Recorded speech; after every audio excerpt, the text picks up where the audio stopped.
Deuteronomy 18. Privileges of priests and Levites. The Levitical priests, that is, all the tribe of Levi, shall have no portion or inheritance with Israel. They shall eat the offerings by fire to the Lord, and his rightful dues. They shall have no inheritance among their brethren, the Lord is their inheritance, as he promised them. And this shall be the priest's due from the people, from those offering a sacrifice, whether it be ox or sheep, they shall give to the priest the shoulder and the 2 cheeks and the stomach.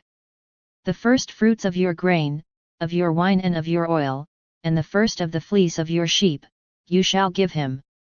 For the Lord your God has chosen him out of all your tribes, to stand and minister in the name of the Lord, him and his sons forever. And if a Levite comes from any of your towns out of all Israel, where he lives, and he may come when he desires to the place which the Lord will choose, then he may minister in the name of the Lord his God, like all his fellow Levites who stand to minister there before the Lord. They shall have equal portions to eat, besides what he receives from the sale of his patrimony. Child sacrifice, divination, and magic prohibited. When you come into the land which the Lord your God gives you, you shall not learn to follow the abominable practices of those nations. There shall not be found among you anyone who burns his son or his daughter as an offering, be anyone who practices divination, a soothsayer, or an augur, or a sorcerer, or a charmer, or a medium, or a wizard, or a necromancer. For whoever does these things is an abomination to the Lord, and because of these abominable practices the Lord your God is driving them out before you. You shall be blameless before the Lord your God. For these nations, which you are about to dispossess, give heed to soothsayers and to diviners, but as for you, the Lord your God has not allowed you so to do. A new prophet like Moses. The Lord your God will raise up for you a prophet like me from among you, from your brethren. Him you shall heed, just as you desired of the Lord your God at Horeb on the day of the assembly, when you said, Let me not hear again the voice of the Lord my God, or see this great fire any more, lest I die. And the Lord said to me, They have rightly said all that they have spoken. I will raise up for them a prophet like you from among their brethren, and I will put my words in his mouth, and he shall speak to them all that I command him. And whoever will not give heed to my words which he shall speak in my name, I myself will require it of him. But the prophet who presumes to speak a word in my name which I have not commanded him to speak, or who speaks in the name of other gods, that same prophet shall die. And if you say in your heart, How may we know the word which the Lord has not spoken? When a prophet speaks in the name of the Lord, if the word does not come to pass or come true, that is a word which the Lord has not spoken, the prophet has spoken it presumptuously, you need not be afraid of him. Deuteronomy 19. Laws concerning the cities of refuge. When the Lord your God cuts off the nations whose land the Lord your God gives you, and you dispossess them and dwell in their cities and in their houses, you shall set apart 3 cities for you in the land which the Lord your God gives you to possess. You shall prepare the roads, and divide into 3 parts the area of the land which the Lord your God gives you as a possession, so that any manslayer can flee to them. This is the provision for the manslayer, who by fleeing there may save his life. If anyone kills his neighbor unintentionally without having been at enmity with him in time past, as when a man goes into the forest with his neighbor to cut wood, and his hand swings the axe to cut down a tree, and the head slips from the handle and strikes his neighbor so that he dies, he may flee to one of these cities and save his life, lest the avenger of blood in hot anger pursue the manslayer and overtake him, because the way is long, and wound him mortally, though the man did not deserve to die, since he was not at enmity with his neighbor in time past. Therefore I command you, you shall set apart 3 cities. And if the Lord your God enlarges your border, as he has sworn to your fathers, and gives you all the land which he promised to give to your fathers, provided you are careful to keep all this commandment, which I command you this day, by loving the Lord your God and by walking ever in his ways, then you shall add 3 other cities to these 3, lest innocent blood be shed in your land which the Lord your God gives you for an inheritance, and so the guilt of bloodshed be upon you. But if any man hates his neighbor, and lies in wait for him, and attacks him, and wounds him mortally so that he dies, and the man flees into one of these cities, then the elders of his city shall send and fetch him from there, and hand him over to the avenger of blood, so that he may die. Your eye shall not pity him, but you shall purge the guilt of innocent blood from Israel, so that it may be well with you. Property boundaries. In the inheritance which you will hold in the land that the Lord your God gives you to possess, you shall not remove your neighbor's landmark, which the men of old have set. Law concerning witnesses. A single witness shall not prevail against a man for any crime or for any wrong in connection with any offense that he has committed. Only on the evidence of 2 witnesses, or of 3 witnesses, shall a charge be sustained. If a malicious witness rises against any man to accuse him of wrongdoing, then both parties to the dispute shall appear before the Lord, before the priests and the judges who are in office in those days. The judges shall inquire diligently, and if the witness is a false witness and has accused his brother falsely, then you shall do to him as he had meant to do to his brother, so you shall purge the evil from the midst of you. And the rest shall hear, and fear, and shall never again commit any such evil among you. Your eye shall not pity, it shall be life for life, eye for eye, tooth for tooth, hand for hand, foot for foot. Deuteronomy 20. Rules of warfare. When you go forth to war against your enemies, and see horses and chariots and an army larger than your own, you shall not be afraid of them, for the Lord your God is with you, who brought you up out of the land of Egypt.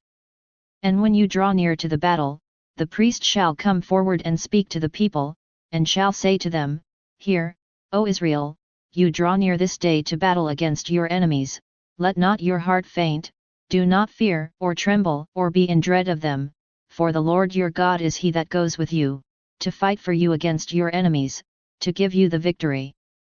Then the officers shall speak to the people, saying, What man is there that has built a new house and has not dedicated it? Let him go back to his house, lest he die in the battle and another man dedicate it. And what man is there that has planted a vineyard and has not enjoyed its fruit? Let him go back to his house, lest he die in the battle and another man enjoy its fruit. And what man is there that has betrothed a wife and has not taken her? Let him go back to his house, lest he die in the battle and another man take her. And the officers shall speak further to the people, and say, What man is there that is fearful and faint-hearted? Let him go back to his house, lest the heart of his fellows melt as his heart. And when the officers have made an end of speaking to the people, then commanders shall be appointed at the head of the people. When you draw near to a city to fight against it, offer terms of peace to it. And if its answer to you is peace and it opens to you, then all the people who are found in it shall do forced labor for you and shall serve you. But if it makes no peace with you, but makes war against you, then you shall besiege it, and when the Lord your God gives it into your hand you shall put all its males to the sword, but the women and the little ones, the cattle, and everything else in the city, all its spoil, you shall take as booty for yourselves, and you shall enjoy the spoil of your enemies, which the Lord your God has given you. Thus you shall do to all the cities which are very far from you, which are not cities of the nations here. But in the cities of these peoples that the Lord your God gives you for an inheritance, you shall save alive nothing that breathes, but you shall utterly destroy them, the Hittites and the Amorites, the Canaanites and the Perizzites, the Hivites and the Jebusites, as the Lord your God has commanded, that they may not teach you to do according to all their abominable practices which they have done in the service of their gods, and so to sin against the Lord your God. When you besiege a city for a long time, making war against it in order to take it, you shall not destroy its trees by wielding an axe against them, for you may eat of them, but you shall not cut them down. Are the trees in the field men that they should be besieged by you? Only the trees which you know are not trees for food you may destroy and cut down, that you may build siege works against the city that makes war with you, until it falls. Deuteronomy 21. Law concerning murder by persons unknown. If in the land which the Lord your God gives you to possess, anyone is found slain, lying in the open country, and it is not known who killed him, then your elders and your judges shall come forth, and they shall measure the distance to the cities which are around him that is slain, and the elders of the city which is nearest to the slain man shall take a heifer which has never been worked and which has not pulled in the yoke. And the elders of that city shall bring the heifer down to a valley with running water, which is neither plowed nor sown, and shall break the heifer's neck there in the valley. And the priests the sons of Levi shall come forward, for the Lord your God has chosen them to minister to him and to bless in the name of the Lord, and by their word every dispute and every assault shall be settled. And all the elders of that city nearest to the slain man shall wash their hands over the heifer whose neck was broken in the valley, and they shall testify, our hands did not shed this blood, neither did our eyes see it shed. Forgive, O Lord, thy people Israel, whom thou hast redeemed, and set not the guilt of innocent blood in the midst of thy people Israel, but let the guilt of blood be forgiven them. So you shall purge the guilt of innocent blood from your midst, when you do what is right in the sight of the Lord. Female captives. When you go forth to war against your enemies, and the Lord your God gives them into your hands, and you take them captive, and see among the captives a beautiful woman, and you have desire for her and would take her for yourself as wife, then you shall bring her home to your house, and she shall shave her head and pare her nails. And she shall put off her captive's garb, and shall remain in your house and bewail her father and her mother a full month. After that you may go into her, and be her husband, and she shall be your wife. Then, if you have no delight in her, you shall let her go where she will, but you shall not sell her for money, you shall not treat her as a slave, since you have humiliated her. The right of the firstborn. If a man has two wives, the one loved and the other disliked, and they have borne him children, both the loved and the disliked, and if the firstborn son is hers that is disliked, then on the day when he assigns his possessions as an inheritance to his sons, he may not treat the son of the loved as the firstborn in preference to the son of the disliked, who is the firstborn, but he shall acknowledge the firstborn, the son of the disliked, by giving him a double portion of all that he has. For he is the first issue of his strength, the right of the firstborn is his. A rebellious son. If a man has a stubborn and rebellious son, who will not obey the voice of his father or the voice of his mother, and, though they chastise him, will not give heed to them, then his father and his mother shall take hold of him and bring him out to the elders of his city at the gate of the place where he lives, and they shall say to the elders of his city, this our son is stubborn and rebellious, he will not obey our voice, he is a glutton and a drunkard. Then all the men of the city shall stone him to death with stones, so you shall purge the evil from your midst, and all Israel shall hear, and fear. Miscellaneous laws. And if a man has committed a crime punishable by death and he is put to death, and you hang him on a tree, his body shall not remain all night upon the tree, but you shall bury him the same day, for a hanged man is accursed by God. You shall not defile your land which the Lord your God gives you for an inheritance.